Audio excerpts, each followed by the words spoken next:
This video is intended for a mature audience only. If you're a kid, please go away. Already Left for Life here, bringing us a brand new video. Today we got some premium pack 2020 cards revealed. This is where typically we'll see stuff from the anime or some game original stuff for anime archetypes. And sorry, did I say some stuff from the anime? Yeah, sometimes anime, sometimes manga. It's really more often used for manga cards than it is for anime cards, but we do get a little bit of everything in here. And boy, oh, howdy did we do. Oh my god, the instant I saw this, I'm like, oh my god, there's a Tindangle monster. Yes, and it's a good one. Oh my god. So, let's just get on with it. First and foremost, we got Tindangle dolls. I'm gonna take a guess. Oh, it's from Cthulhu. I haven't heard of those fictitious creatures. I haven't read as much as I love H.P. Lovecraft. I have not read everything from him. With gigant, even if he looked, what the, slimy worm-like creatures, at least several hundred feet long. Oh, fun stuff. They're covered in viscous goo. Okay, so, that's weird. I mean, it's still a part of the Lovecraft mythos, which I'm great, but I could have sworn Tindangles were based off the Hounds of Tindalos. But hey, I want more Lovecraft and Yu-Gi-Oh, so I'm good with this. So, Tindangle Does, level 5 Dark Fiend Flip Effect Monster, 1000 attack, 1000 defense, has 2 effects, and they can only be used each once per turn. If this card is sent from your hand or deck to the graveyard, you can target one Tindangle monster in your graveyard except a copy of itself and special summon it in face down defense position. That's pretty good. Full burial, summon out another dude from your graveyard. That's especially good for getting your big guys out of your graveyard. Oh my god. Like, heck, you can trade in one of the, I think there's a level 8, right? Yeah, you discard the level 8, and then you full burial dolls, and then you get to summon out your big level 8. I think there's a level 8. It's escaping me. It's been a while since I played Tindangles. The deck's not exactly great. So, its flip effect is that whenever it's flip face up, you can send one spell trap card from your deck to the graveyard, which is pretty good because a lot of the Tindangle spells and traps, actually I think all of them, have graveyard effects where you can banish themselves, discard a dude, and then search out another copy of it. So that's pretty good as well. And then a Tindangle Link monster that was Link summoned using this card as material can make up to 3 attacks per battle phase. That is really good for the big boss who's a Link 3 and is totally focused on doing an OTK. So I think this card probably is going to be a main deck staple at 3 for Tindangles moving forward, especially since they don't really have that many good monsters, but this is really good for the deck. I can't wait to see what else we get in the future, possibly. I hope we get some more. Another Link would be great, for instance. Moving on, we got Right Hand Shark. Kind of like lefty driver and righty driver. Okay, so level 4 water fish effect monster. 1500 attack, 1300 defense. You can only use this card's first, second, and third effects once per turn each, so they're all hard once per turn effects. When it's normal summon, you can add a left hand shark from your deck to your hand. And if he's in your graveyard and you control no monsters, you can spell summon this card but banish it if it leaves the field. An Exceeds monster is Exceeds summon using only water monsters on the field, including this card as material, gains this effect. Cannot be destroyed by battle. That's pretty good, not half bad. And then we got Left Hand Shark, who has its first and third effect, each can only be used a hard once per turn. If this card is in your hand or graveyard and you control Right Hand Shark, you can spell summon this card but banish it if it leaves the field. If it was summoned from the graveyard, its level becomes 4, so you can use it with Right Hand Shark to immediately just make a rank 4. And then an Exceeds summon that was an Exceeds monster that was Exceeds summon using only water monsters on the field, including this card as material, gains this effect. Cannot be destroyed by card effects. So that's not bad, especially if you use like these two to go into one monster. You get both of those effects where it can't be destroyed by battle or card effects. Imagine using this on freaking oh god, what was it called? The Hope Shark monster that like you can detach and seize material to drop all your monsters, to drop all of your opponent's monsters by 1,000 and then summon a water from your graveyard. I can't remember what he's called. I see the picture of him in my head. He's a number monster. But really good cards overall. I don't know if they're going to actually be used or not, but pretty nice.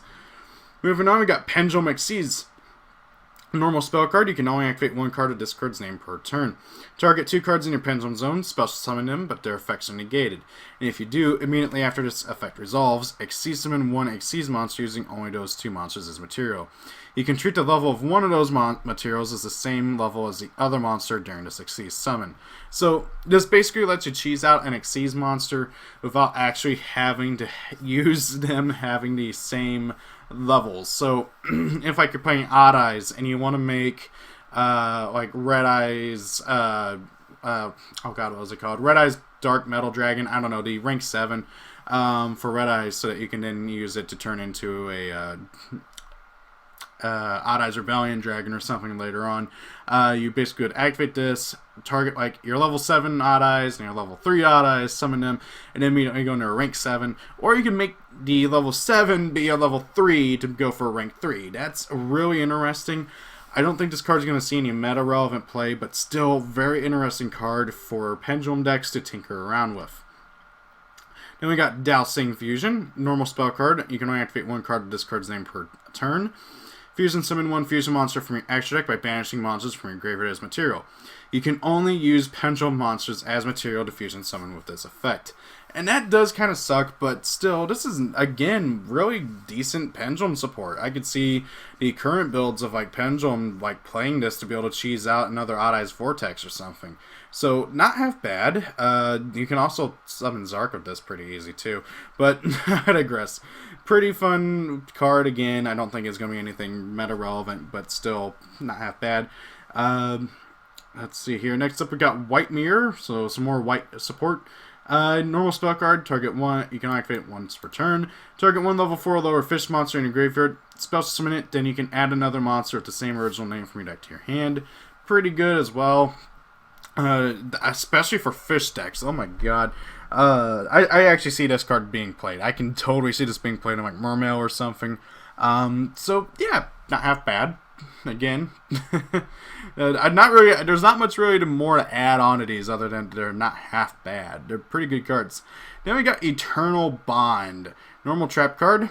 And by the artwork and name, you would never guess that this is Photon support. By the way, normal trap card. You can only use its first and second effect once per turn each. Target any number of Photon monsters in your graveyard, spell summon them, but their effects are negated. That's literally just free Monster Reborn soul charge for Photons. Like, what? You could just have that and it'd be an instant, like, really good card to consider for Photons. Now, because it is a trap card, that does kind of suck, but however, you just basically end phase, effect, summon, target 5, boop, bring them all out. Next turn, Link, Xyz, do whatever you want. Technically, you could fusion summon since there's a fusion for Photons for some silly reason, but I digress. And then during your main phase, you can banish this card from your graveyard and target one Photon monster your opponent controls. Gain control of that monster. Also, for the rest of the turn, you cannot declare an attack with monsters except with that monster. Also, that monster's attack becomes equal to the combined original attack of all Photon monsters that you control. So, yeah, the second effect might as well as not even be there because your chances of being in a Photon mirror match are slim to none. So the first effect where it's effectively soul charged for Photons is really the only thing that you need to worry about, and that is fantastic for Photons. I don't know if this card is going to get played in the deck, but however, it definitely is going to be thought about at the very least, because being able to, heck, even just for Galaxy Photon, which doesn't even play that many Photon monsters, you can just target 2 Galaxy-Eyes Photon Dragons in your graveyard, bring them back from the graveyard, and then overlay, you know, it's not like the worst thing in the world.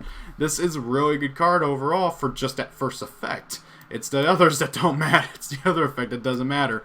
So, that is all that we got for now for new cards announced. What do you guys think? I'm personally really excited for the Tindangle, the Photon card, and the kind of, to an extent, righty and left-hand fish, because they're really interesting cards, I feel. But it's mainly the Tindangle and the Photon card that I'm excited for. What do you guys think? Thank you all for watching. Have a great day. It's your birthday, happy birthday, and see y'all later.